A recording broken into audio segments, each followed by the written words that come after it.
Hey everyone, Money456 here recording another video. So yeah, today we've got some news, and actually tonight, yeah, this is one of my first videos, like, for a long time that I've done a news update late at night. So anyway, E.G. Aonuma has confirmed some new details about Legend of Zelda Skyward Sword, a lot about storyline and etc. So, about the story, it turns out that this game is supposed to be about the creation of the Master Sword and the way it was born, so to speak. So these are actually his words. This time around, it's more centered on the creation of the Master Sword, the way it was born, so to speak, and that Link kind of forges it along the way. It's more centered on that, which is a different pattern than we have had in a lot of ways. And then Aonuma also confirms that Zelda isn't a princess in the game, stating that she and Link have a great relationship. And that regarding her new look, as you've seen before, she's a blonde now, and just kind of has that, I don't know, kind of like country girl look, I guess you'd say. I'm not saying that's bad or anything whatsoever. I mean, all the ladies from the South are very pretty. I'm just messing around. But anyway, yeah, so she just kind of, she doesn't look as royal, but because of that, he stated that one of the things that I said before was that she's supposed to be Link's childhood friend, so we tried to give her a design that made her feel sort of relatable and have that warmth to her. And to be honest, it actually does. I think Zelda looks quite pretty. I don't see why she's getting a lot of hate, so all you haters, you can just go to heck, whatever. I mean, because seriously, it's not like she's supposed to look like complete royalty. I mean, she's supposed to look like someone who's Link's childhood friend. And it's not like she's ugly or anything. I can tell you for sure she's a lot prettier than how she looked as a child in Ocarina of Time 3D. And also, turns out that Aonuma has confirmed that the new instrument in Legend of Zelda Skyward Sword will be the harp. And that he says here, this time around, the harp comes into Link's hands during the course of the game, and it is used to help the player find something important. You actually need to play the harp to use it, so to speak. The design is the same as the harp that Sheik has in Ocarina of Time. So this probably kind of leads a bit, like I said before, Skyward Sword is before Ocarina of Time, so you're probably going to see a few tie-ins, like as he just kind of basically gave a hint right here. That the shape has the design of the harp is kind of similar to Sheik's harp in Ocarina of Time. So what I'm thinking is Sheik probably got this harp from Link, like the Link in previous time, like in Skyward Sword. So this is actually pretty interesting. I'm kind of giving you some probably spoilers, I don't know. Also, he confirms that the harp is sort of the central instrument. Wait a second, yeah, the harp is the central instrument that you'll see this time. With a lot of previous Zelda games, this has been about inputting specific notes to compose things. Given the nature of what a harp is and the fact that it's an instrument that one strums, this time we're using the Wii Motion Plus to really make it based on the rhythm of strumming to get across the music element. That's really pretty cool. I'm kind of excited to see what they plan to do with that. Might not be amazing or very intuitive, I don't know, but we shall see. They'll probably deal with something like moving a nunchuck over the Wii remote. And then also he talks about Lord Ghirahim, which is Skyward Sword's main antagonist. Aonuma explains that he was created in contrast to Ganon, a character that is very masculine and powerful. But this guy, as he says, is someone who's a little bit mysterious and kind of makes people think. Well, I don't really know what to make of this somewhat terrifying character. That was sort of my goal in making a character like Ghirahim. And that's basically why I did that. And also, he confirms the timeline that it's before Ocarina of Time, and that Ganon won't make an appearance since the story doesn't deal directly with the Triforce. So Ganon, not going to be in the game whatsoever.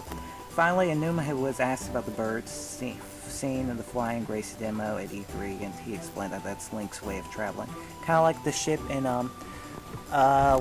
Legend of Zelda Wind Waker, and kind of like Epona and Ocarina of Time and Twilight Princess and all those games. But anyway, yeah, that's pretty awesome news. Then also, got some news on the Nintendo 3DS. CyberConnect 2 actually wants to develop Mega Man Legends 3. And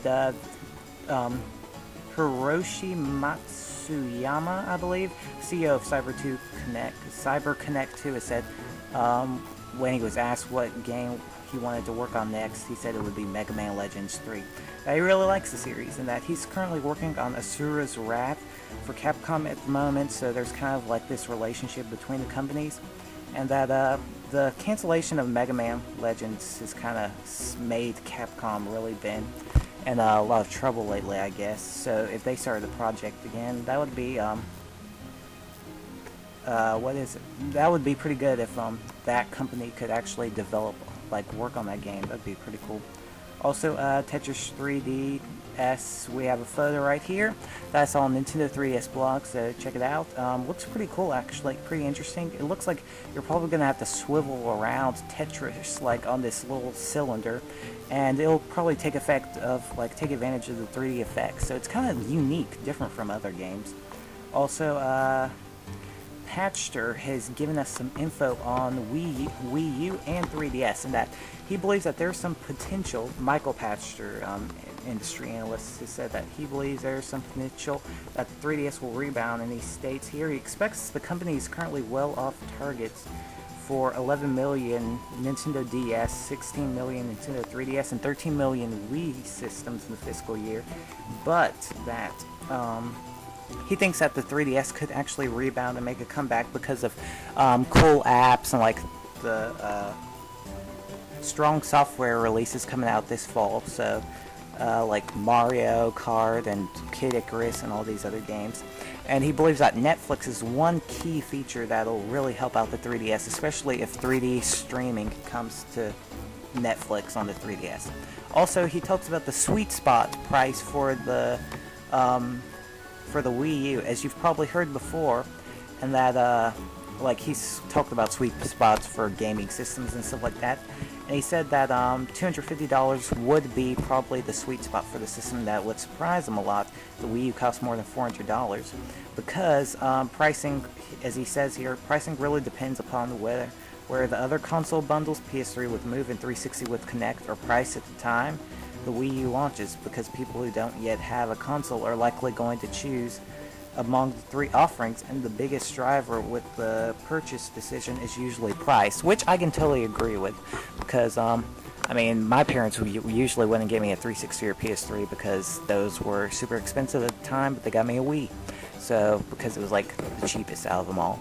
And yeah, so that's basically it for price-wise. And then also, as you've heard before about the rumors on GameCube downloads, turns out that Nintendo has not denied it. And they actually said this to clarify the capabilities of the Wii U system is correctly stated. Wii U will not play Nintendo GameCube discs. However, Nintendo has not made any announcements regarding downloadable content. So they're not denying it, but they're not saying that they're not saying they will do it, but they're not denying it. So there is quite a lot of hope, probably I don't know, 75% chance that it's probably going to come to the Wii U, or that there are going to be a few Nintendo GameCube downloads, like the really good games. Also,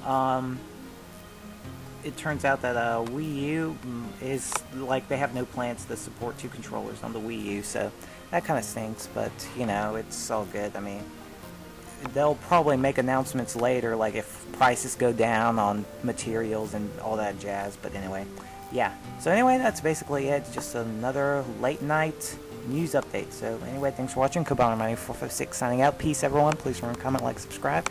Stay tuned for more 3DS vids, walkthroughs, and updates. And I don't really have too much else to say, so probably won't have an update tomorrow since I'm kind of doing this late at night. But might have one. I don't know. You never know what happens. Might have some Sonic Generations info. You never know. So anyway, yeah, see ya. Have a good day.